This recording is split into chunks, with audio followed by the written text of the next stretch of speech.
Well, thank you very much. First of all, to Walter and Ambassador Sosa for the invitation to present today. We are going to deliver a presentation on the maritime business and the logistic hub of the Americas.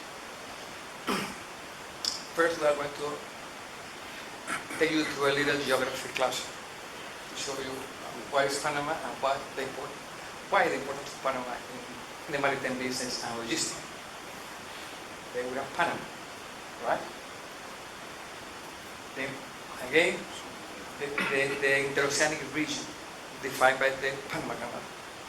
And then you can see here how the Atlantic and the Pacific have been developed in the field of the maritime port business. You can see the areas at the right, in the right hand, in the lower right hand corner, you have the airport, the Tocumen Airport.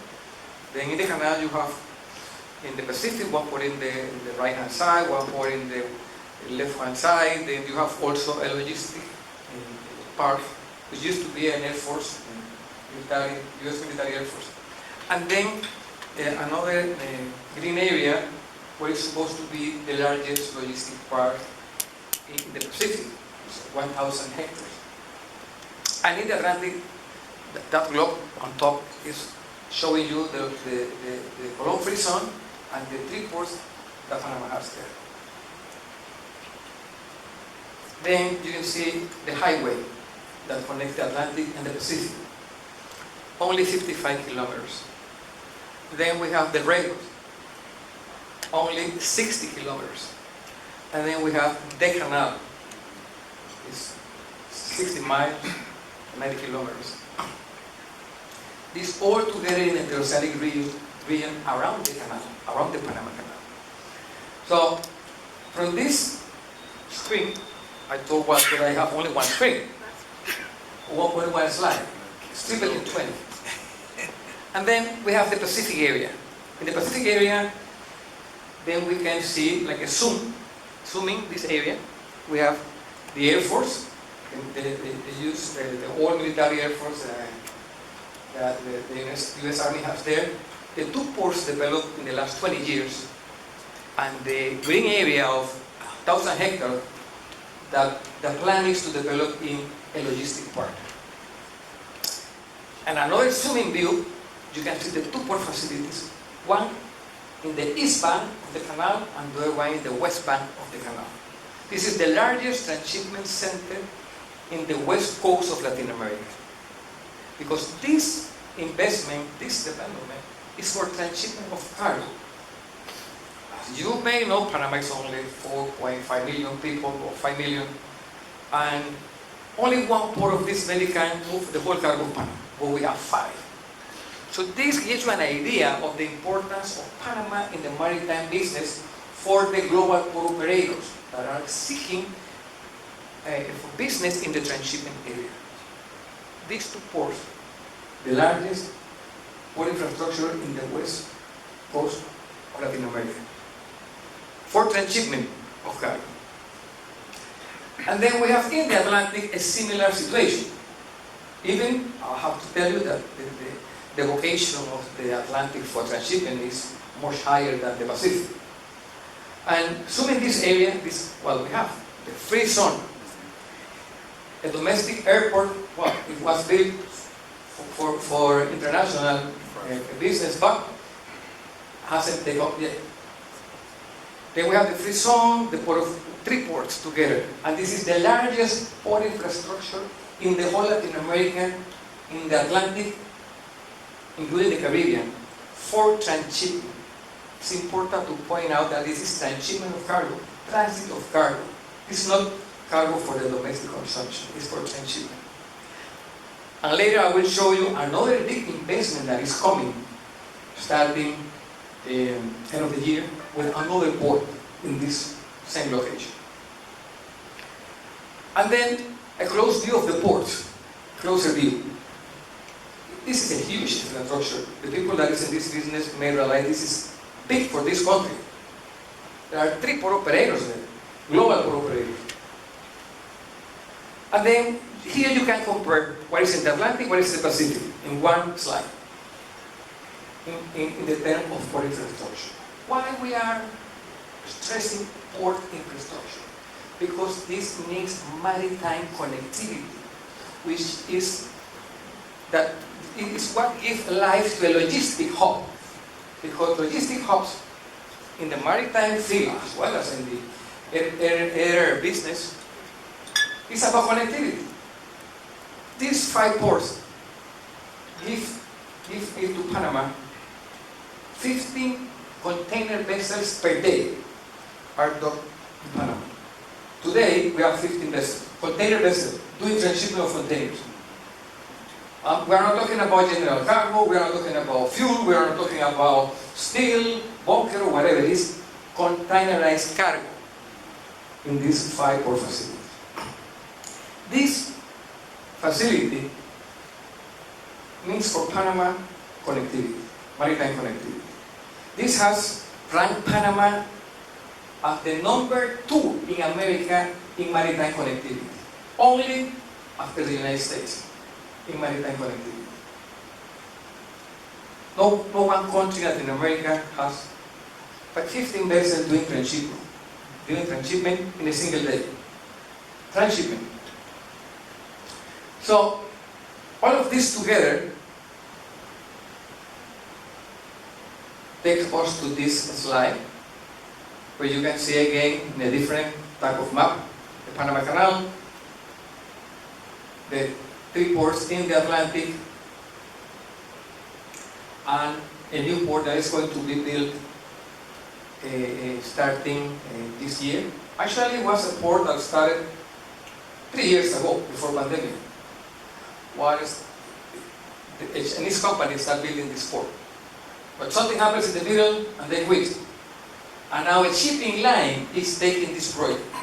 You may know Mediterranean Shipping Company, which is today the number 1 in the world in container business. Today is developing this port, which of course they have this port has a guaranteed cargo for the same shipping line. It's going to be only one customer port, the shipping line.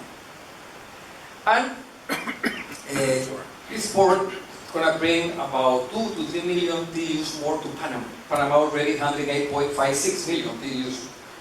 With another 2-3, it's going to take us to 10 million TEUs a year. Panama volume is the 2nd largest in Latin America, just after Brazil. Brazil is 250 or 300 million Brazilians. They handle about 10 million TEUs. Panama is handling 8.6 million TEUs with 4.5 million people.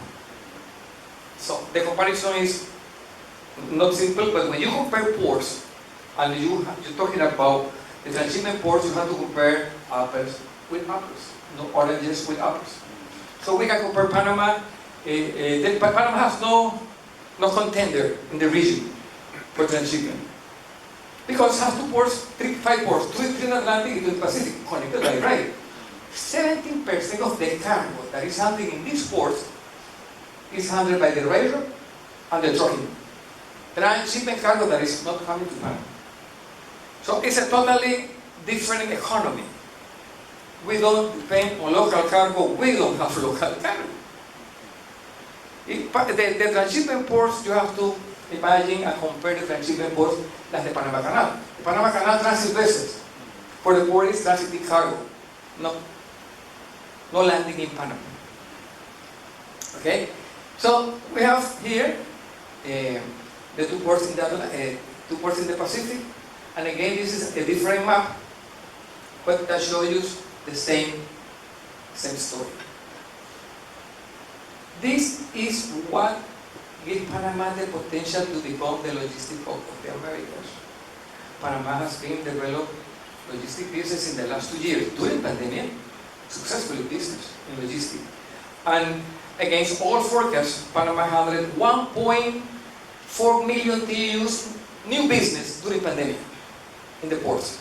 But all the ports in the world were going down in 2020. Panama start growing more cargo. except the United States ports that, of course, they have congestion, they have a lot of, they have a very high demand on commodities from Asia and create congestion in the Pacific, in the West Coast, and then in the East Coast, and then the whole area witnessed the hike of freight, and it was a collapse for the economy. The freight that was 2,000 reached 10 and 12,000 US dollars.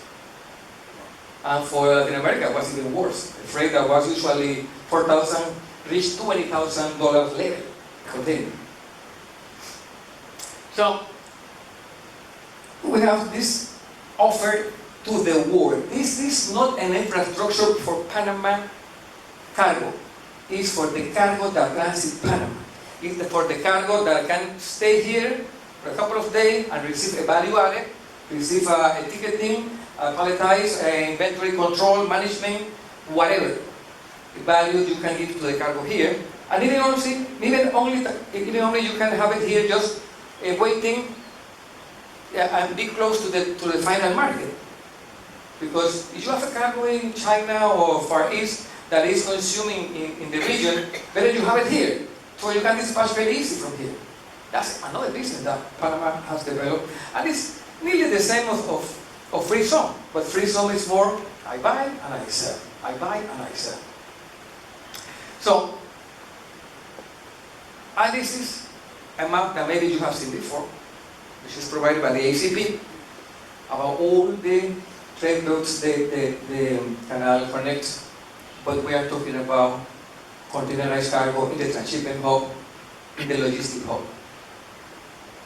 So, to give you an idea, the main trade routes calling the ports, the one from Far East, the one from Far East to the United States East Coast and to South America West Coast, a trade route from South America West Coast to Mediterranean, to Northern Europe, and to the United States West Coast. All of these are main lines, bigger vessels moving cargo. And then we have developed what we call the feeder network. Those three combined bring us 15 vessels, container vessels, a week, per week. And that's what you need when you have a logistic business. That is what you need when you have cargo here that you want to send to every place in Latin America. You can find here 3-4 vessels per week to Chile, 3-4 vessels, 5 vessels per week to Peru, to Colombia from Panama. So if you miss one trip, you take the next one, the same week. It's all about maritime connectivity. And when we see the report that is done by the UNCTAD, United Nations Conference on Development, they compare country to country. But they miss that there is a railroad here and a highway moving cargo, interoceanic cargo. That nobody maybe can do in the rest of Central America, which is the smallest, the shortest ocean-to-ocean area in the region. Nobody can do that. You cannot compete with 60 kilometers railroad or 55 kilometer highway for moving cargo. And comparing to Singapore, Singapore is the largest transshipment hub in Asia, and it's at the same time the largest logistic hub, Singapore. Jebel Ali in the Emirates is the same. It's the largest transshipment hub in Middle East and the largest logistic hub in the same region, but relies on the transshipment cargo. And then we have Port of Rotterdam. The last 15 years, they have to move the whole port out of the place that was originally built, because they're looking for a big draft, deeper draft. They need to be able to accommodate bigger vessels, much bigger, and probably the next 20, 30 years generation of vessels. So they move the whole port out. And this is reclamation. Land reclaimed to the sea. Land reclaimed from the sea. And this, what you see here, is already obsolete. Singapore. They are building a new port that is, will move this area, this business to the new port. These facilities accommodate 35 million EUs. And they are building a new one to accommodate 50 million and shut down this one. So, in this business, they're also expanding, big expansions. And Rotterdam already did the expansion, looking for deeper waters. And going back to Panama, when you see Panama, you see all of this together in the Interoceanic region, or very close to the Interoceanic region. You see airports, you see banking, you see the highway, the free zone, you see logistic parks in the Pacific, logistic park in the Atlantics, the free zone that is run by the government, but is developing logistic activities, and there are a lot of private logistic parks as well. People that have come from other countries to develop logistic parks based on the local regulations, which are very flexible, to accommodate this type of business. And they have been very successful during pandemic. This activity has broken pandemic. Michelle maybe can quote some cases that we have had in the last 2 years. Michelle? Later. Okay, then. Muchas gracias. I think it's very clear. I will take no questions. No, sorry. Please, any question, feel free to do it.